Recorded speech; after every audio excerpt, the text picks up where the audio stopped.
everyone. A lot of this week is going to be talking about the flood story from Genesis 6 through 9. So today we're kind of doing an introduction or a foreword to the flood.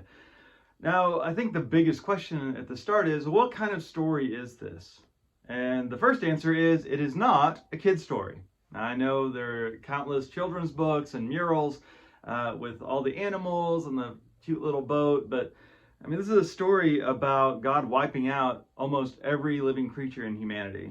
Maybe that's not suitable for children, even though animals are cute.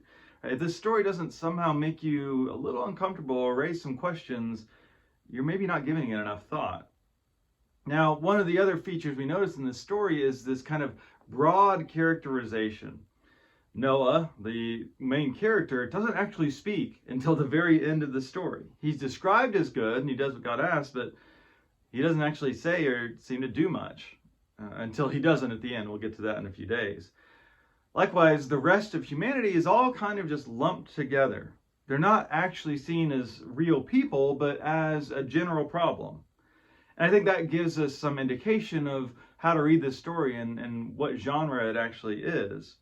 We're not meant to consider individual people or to consider the children that would have been present. Taking it literally like that, it actually hurts the narrative and causes major problems for how we understand God's character, which again should be the most important thing. Another feature of this story is that it's probably multiple accounts that were edited together. Right? We've already talked about how there were two creation accounts in Genesis 1 and 2 that are doing different things. And in this case, it's probably two different versions of the story, and they just kind of put those details together. So that's why in one, it was 2 of every animal, and then another, there's 7 of certain clean animals, right? That's probably a priestly concern. Was it a raven or a dove that he sends out? Right? If you actually read it, it's not as consistent as you might think. It's because they wanted to keep these stories all together.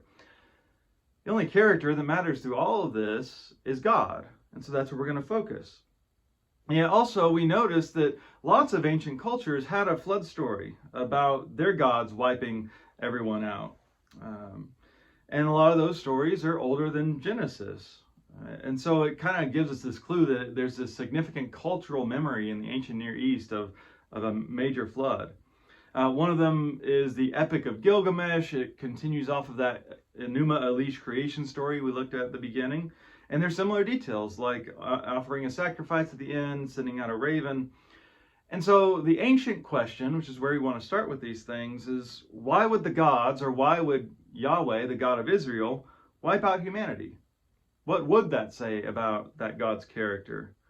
Just a reminder, Genesis is addressing its time, not ours.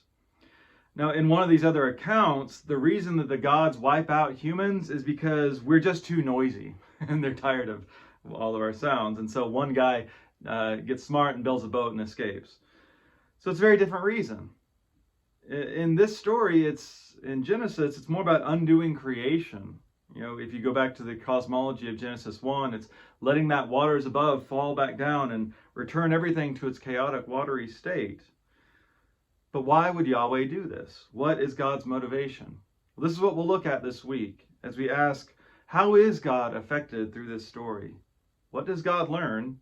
And what should we be learning about who God truly is?